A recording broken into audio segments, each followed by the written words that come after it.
Bonjour. Après avoir passé en revue les premières étapes de mise en place d'un projet de plantation, nous allons dans ce qui suit nous intéresser à la santé de nos plantes. Alors si on regarde ces différentes plantes, on voit bien que la première a une couleur bien verte et que les autres ont changé de couleur, ou peut-être même qu'elles ont dépéri. Alors qu'est-il bien pu arriver à ces plantes?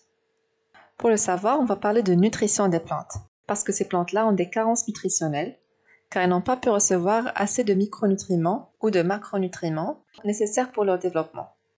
Ces éléments-là sont indispensables aux plantes parce qu'ils vont entrer dans la structure des molécules qui sont très importantes, comme par exemple les protéines, l'ADN, la chlorophylle. Et en plus, elles sont essentielles pour ce qu'on appelle le métabolisme des plantes. Comme l'eau, ces éléments vont être absorbés au niveau des poils absorbants. Ces poils-là se trouvent au niveau des racines des plantes. On va pouvoir distinguer les éléments qu'on appelle structuraux ou macroéléments et les éléments réactionnels ou microéléments. Les macroéléments comme l'azote, le phosphore, le potassium, ils vont être présents en grande quantité dans la plante et en proportion à peu près constante chez tous les végétaux. En revanche, les microéléments ou les oligoéléments vont être présents en petite quantité par rapport aux macroéléments et leur proportion va être variable suivant les végétaux. Les minéraux doivent être tous apportés dans des concentrations adéquates, ni trop faibles ni trop fortes, sinon on va observer des symptômes de carence ou d'excès. Les effets de carence vont être variables suivant les végétaux, mais les symptômes les plus courants vont être une mauvaise croissance, une chlorose du feuillage, c'est-à-dire un jaunissement, ou encore des taches sur les feuilles. Les symptômes de carence peuvent apparaître sur différentes parties, soit sur les feuilles les plus âgées ou les plus jeunes. Cela dépend de la mobilité du minéral. Le calcium et le fer sont immobiles, et l'azote, le phosphore, le potassium et le magnésium sont mobiles, et le soufre est peu mobile. Par exemple, l'azote est un élément qui est très mobile dans la plante. En conséquence, les carences vont être observées d'abord sur les feuilles les plus âgées. Elles vont se traduire par un jaunissement qu'on appelle chlorose. L'azote est un élément très important pour la croissance de l'arbre et la formation du rendement. Il contribue à former des boutons floraux de qualité et rend les fleurs fécondables plus longtemps. Les besoins en azote des arbres fruitiers à pépins sont très variables au cours de l'année. Au mois de mars-avril, pour le pommier et poirier, l'absorption est de l'ordre de 10% des besoins annuels. Durant cette phase de démarrage, l'arbre utilise principalement les réserves contenues dans les racines, les bourgeons, les charpentières, etc. Puis en mai-juin, le pic d'absorption apparaît, avec plus de 40% des prélèvements. L'azote participe alors à la croissance des fruits et du feuillage. Puis les prélèvements diminuent en juillet et août. À cette époque, la minéralisation de la matière organique du sol suffit pour alimenter la plante. La deuxième plante a une carence en magnésium. Comme le magnésium est mobile et entre dans la composition de la chlorophylle, les symptômes de carence apparaissent donc dans les feuilles les plus âgées. Celles-ci deviennent jaunes avec des veines vertes, ce qu'on appelle une chlorose internervaire. Le poirier est particulièrement sensible aux carences en magnésium. Ce diagramme nous donne une idée sur le rythme d'absorption du magnésium par les arbres fruitiers à pépins. Donc on constate que le pic d'absorption est atteint en juillet-août. La troisième plante a une carence en potassium. Alors on observe une chlorose des feuilles les plus âgées, mais les nervures sont restées vertes. Les feuilles vont jaunir à partir du bord, entraînant une nécrose des bordures et leur enroulement chez certaines espèces fruitières comme le pêcher et l'amandie. Les fruits mûrissent mal, restent petits, avec une réduction de la coloration et une diminution de la qualité et de la durée de conservation. Par ailleurs, le potassium confère aux arbres une certaine résistance aux maladies et aux ravageurs. Un excès en calcium ou magnésium peut bloquer temporairement l'assimilation de potassium. Parce que les éléments minéraux n'agissent pas seuls, c'est pour ça qu'il est indispensable d'avoir un raisonnement global de la fertilisation. La plante 4 a une carence en phosphore. Le phosphore intervient dans des fonctions essentielles, telles que la respiration, l'assimilation photosynthétique, la reproduction. Il participe activement à la mise à fruit et à la croissance des racines. Les signes d'une carence en phosphore apparaissent d'abord sur les feuilles les plus âgées, qui se colorent en vert foncé, et les nervures deviennent violet ou pourpre. Et donc, compte tenu du rôle des différents éléments minéraux qu'on vient de voir, la fertilisation a pour principal objectif l'entretien de la fertilité du sol pour satisfaire les besoins des cultures. Et la fertilisation est régie par des principes et des lois qui sont fondamentales. à savoir la loi des restitutions au sol, la loi des accroissements moins que proportionnels et la loi d'interaction. Donc on verra l'intérêt de chacune de ces lois et comment ces lois vont moduler le raisonnement de la fertilisation. Alors qu'est-ce que c'est que la loi des restitutions au sol? Eh bien, l'un des principes fondamentaux de la durabilité consiste à restituer au sol les éléments nutritifs exportés par les récoltes, le ruissellement, l'érosion, le lessivage et bien d'autres mécanismes. Cette loi est basée sur la compensation des exportations des éléments minéraux par les plantes par des restitutions pour éviter l'épuisement des sols. Mais cette règle est insuffisante pour garantir la fertilité du sol pour 3 raisons. D'abord parce que certains sols sont d'une pauvreté naturelle, en un ou plusieurs éléments nutritifs. De ce fait, ils doivent absolument être enrichis pour être définis comme étant un sol cultivable. Ensuite, souvent les sols sont exposés à des pertes d'éléments fertilisants par lessivage. Troisième raison pour laquelle cette loi est insuffisante, c'est que durant certaines périodes de leur cycle végétatif, les plantes ont des besoins intenses en éléments nutritifs appelés besoins instantanés, au moment desquels les réserves mobilisables du sol peuvent être insuffisantes. En conséquence, il ne suffit pas de restituer au sol les éléments qui ont été exportés par les récoltes. La deuxième loi qui régit la fertilisation, c'est la loi des rendements moins que proportionnels. Lorsqu'on apporte au sol des doses croissantes d'un élément fertilisant, les rendements ne croissent pas proportionnellement. En effet, si on augmente à fur et à mesure les quantités de fertilisants apportés, ça ne veut pas dire que les augmentations du rendement vont suivre. On aura des augmentations qui ne suivent pas forcément l'augmentation des quantités apportées, mais qui seront de plus en plus faibles. Des augmentations du rendement seront de plus en plus faibles. C'est pour cela qu'on doit apporter une dose optimale qui soit la plus économique possible et qui est forcément différente de la dose maximale. Comme vous pouvez le voir sur la courbe, donc on arrive à un rendement maximum où l'augmentation de la dose du fertilisant n'a plus aucun effet sur l'augmentation du rendement. Donc il nous faudra la plus faible dose qui nous donnera le meilleur rendement possible. La dose du fertilisant doit tenir compte du rythme d'absorption des éléments, de la capacité d'échange du sol et de la dynamique des éléments nutritifs. Troisième loi, on parle de la loi du minimum ou de la loi d'interaction. En effet, l'insuffisance d'un seul élément assimilable dans le sol réduit l'efficacité des autres éléments et par suite diminue le rendement de la culture. On l'appelle aussi loi du facteur limitant et sous sa forme théorique initiale, elle énonce que le rendement d'une culture est limité par celui des éléments fertilisants qui le premier vient à manquer, soit azote, phosphore, potassium, magnésium, etc. et qu'il convient de compenser le manque par un apport sous forme d'engrais minéral, complétant le ou les éléments en quantité suffisante. Dans cette figure par exemple, on voit que l'azote constitue le facteur limitant le rendement de la culture. On peut aussi la décrire comme étant la loi du maillon le plus faible, qui décrit que le résultat d'une chaîne de processus est limité par le chaînon le moins performant, et que c'est sur ce chaînon qu'il faut agir pour dépasser la limite, c'est-à-dire pour atteindre le résultat escompté. Donc pour récapituler les principes qui régissent la fertilisation, d'abord il faut restituer au sol ce qui a été exporté par la culture, il faut apporter une dose optimale nutritivement et financièrement parlant, et il faut chercher tous les éléments nutritifs qui peuvent être limitants et les équilibrer pour pouvoir atteindre le rendement escompté. Donc pour favoriser la santé des cultures, il faut avoir un sol sain pour récolter des plantes saines et riches en nutriments.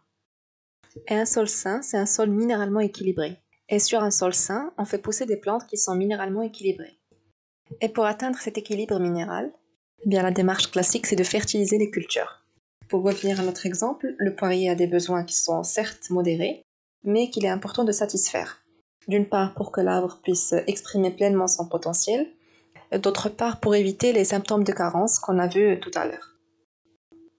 Il faut savoir qu'en arboriculture, les arbres n'exportent que peu d'éléments minéraux, comparativement aux cultures annuelles. Seuls les besoins en potassium sont élevés. Alors voilà un tableau qui va nous donner les doses de fertilisants à apporter en fonction de la phase de développement du verger. Est-ce qu'il est en installation, en préparation à l'entrée en production ou en pleine production, et aussi en fonction du stade végétatif des arbres. Floraison, développement des pousses, débourrement, avant-débourrement, etc. Par exemple, pour l'azote, quand l'arbre entre en production, donc il est en pleine production, Il doit disposer de 30 à 40 unités d'azote au printemps, lors de la floraison et du débourrement. Puis lors du développement des pousses et des fruits, en mai-juin, il aura besoin de 90 à 120 unités. Et puis en automne, après la récolte, il aura besoin de 30 à 40 unités. Le phosphore. On a vu que lors du labour, en fumure de fond, le poirier avait besoin de 400 à 500 unités de phosphore par hectare. Même chose pour le potassium, qu'ils vont être apportés à la plantation, et par la suite, la fertilisation pour ces éléments aura pour but essentiellement de compenser les exportations. Donc en préparation à l'entrée en production, l'arbre jeune ayant reçu une fumure de fond importante ne recevra les apports d'engrais phosphatés et potassiques qu'à partir de la mise à fruit, c'est-à-dire en pleine production. Et mieux encore, si le sol se situe à des niveaux élevés, chose que l'analyse du sol pourra démontrer, l'impasse totale pour ces éléments peut être envisagée. Et c'est plus ou moins facile de produire des fruits, mais ce qui est plus compliqué, c'est d'entretenir la production. D'abord, il faut que l'arbre se développe et grandisse, puis il commence à produire des fruits, qui devront résister pendant quelques mois à des attaques de maladies et de ravageurs. Ces attaques sont liées aux conditions météorologiques et au cycle naturel de nombreux insectes. Et si le producteur ne fait rien, voilà à quoi ressembleraient ces fruits. Et face au nombre important de bioagresseurs auxquels les vergers peuvent être exposés, ceci demande une protection accrue, que ce soit via des méthodes chimiques conventionnelles ou via des méthodes de lutte biologique. Au Maroc, la culture du poirier se trouve sujette à de nombreuses maladies à virus et à des ravageurs nuisibles qui affectent la croissance des fruits, notamment le psylle du poirier, qui est un insecte responsable de perturbations de la croissance des rameaux de l'année, des bourgeons et des fruits. Ces perturbations sont causées par les piqûres phytotoxiques du psylle, et l'excrétion du miella par cet insecte provoque des nécroses et de graves brûlures sur les feuilles et les fruits. Alors sur la première image, on a l'adulte du psylle commun du poirier. Ici, on a des larves âgées sur un rameau avec une production abondante de miella. Et ici, on a des dégâts sur rameaux fortement attaqués, notamment de la fumagine et une défoliation partielle. Et ici, on a des dégâts de fumagine sur poire. Donc la fumagine est une maladie cryptogamique due à diverses espèces de champignons qui se développent grâce au miella sécrété par certains insectes, notamment ici le psylle. Parmi les ravageurs, on trouve aussi les pucerons, dont le plus nuisible est le puceron mauve ou cendré. Il apparaît souvent de manière localisée dans les vergers, donc un traitement généralisé est inutile. Alors ici, on peut voir une colonie de pucerons cendrés du poirier.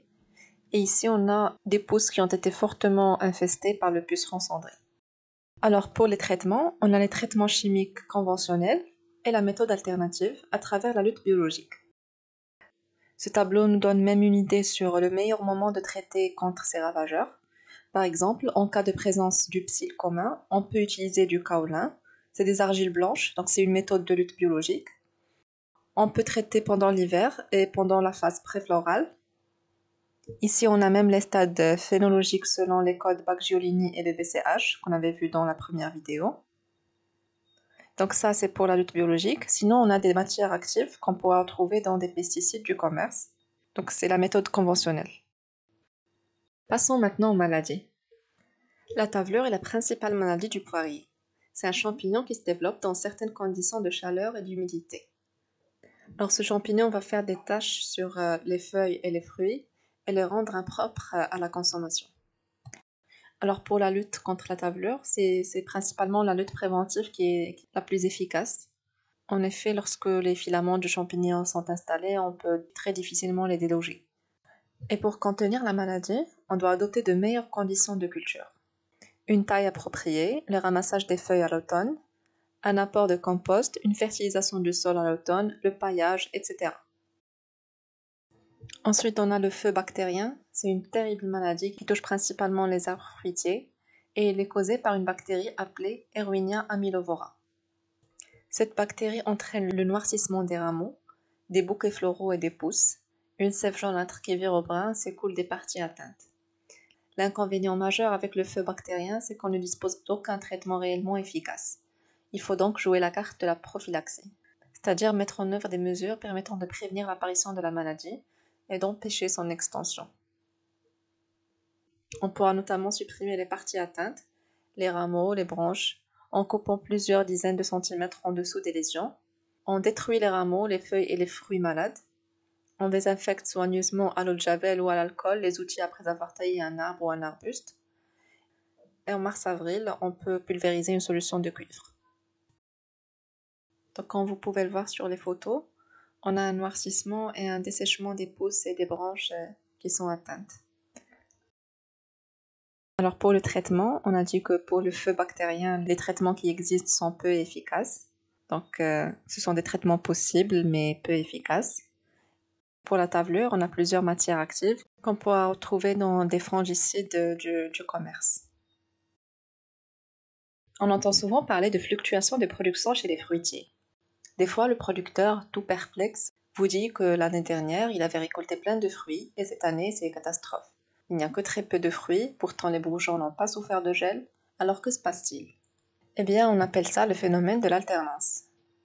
L'alternance chez un arbre fruitier, c'est le fait de ne produire des fruits en abondance qu'une année sur deux. La première année, par exemple, on a une grosse récolte. L'année suivante, l'arbre ne porte que peu de fruits. Puis encore, l'année d'après, la production est à nouveau bonne, et ainsi de suite. Et ce phénomène est indépendant des conditions météorologiques. Les arbres fruitiers les plus sujets à l'alternance sont les fruitiers à pépins, comme le pommier et le poirier. Et pour atténuer le phénomène d'alternance, on pratique l'éclaircissage, en réduisant le nombre de fruits sur l'arbre lors des années de floraison importantes et de grosses récoltes. De cette façon, on va limiter l'effet inhibiteur des fruits sur la formation des futures fleurs de l'année suivante. Donc on va venir éliminer des fruits lorsqu'ils ont la taille d'une petite noisette, après la chute physiologique dans le courant du mois de juin. On s'assure ainsi d'avoir des fruits en quantité raisonnable dans l'arbre. Celui-ci ne sera pas trop chargé et produira normalement l'année suivante. Ainsi, on peut régulariser la productivité de l'arbre année après année. Autre moyen pour atténuer les effets du phénomène d'alternance, c'est la fameuse taille des arbres. La taille va contribuer à réduire la fluctuation de production, mais elle a aussi d'autres intérêts. La taille est un procédé de culture qui permet de changer le comportement d'une plante afin d'en obtenir les meilleurs résultats que l'on puisse souhaiter. La taille permet de donner une forme structurée à l'arbre. Elle permet de supprimer les branches inutiles pour favoriser la croissance des branches jeunes. Elle assure un équilibre entre la végétation et la fructification et améliore l'exposition de l'arbre à la lumière.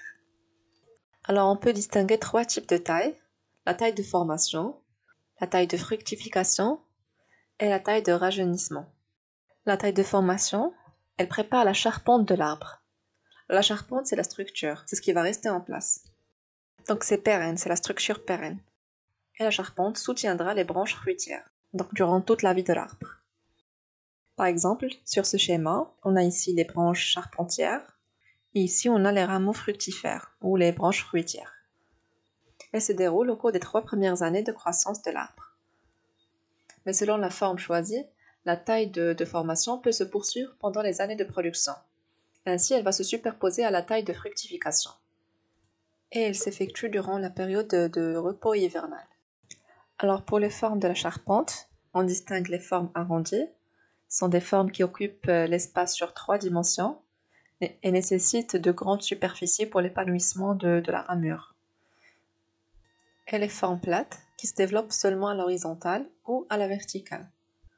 Les formes traditionnelles sont représentées par la palmette, le cordon, la tonnelle et le chapiteau. Et ces formes plates admettent l'emploi de moyens mécaniques qui réduisent considérablement les coûts des opérations.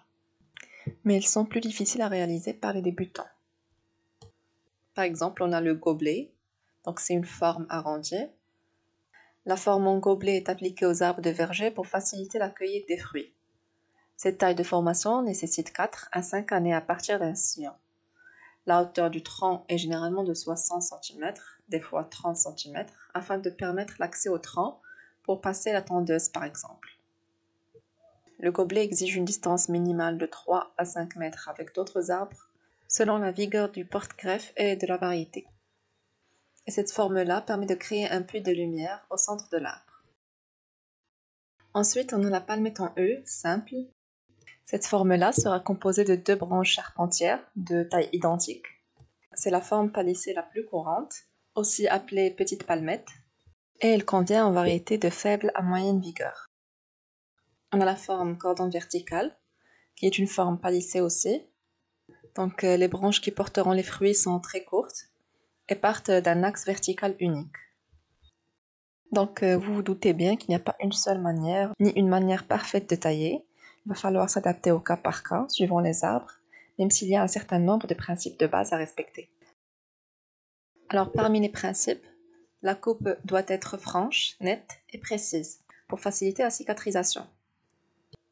Autre principe, plus un rameau est incliné vers le bas et maintenu légèrement au-dessus de l'horizontale, plus la mise à fruit est accélérée.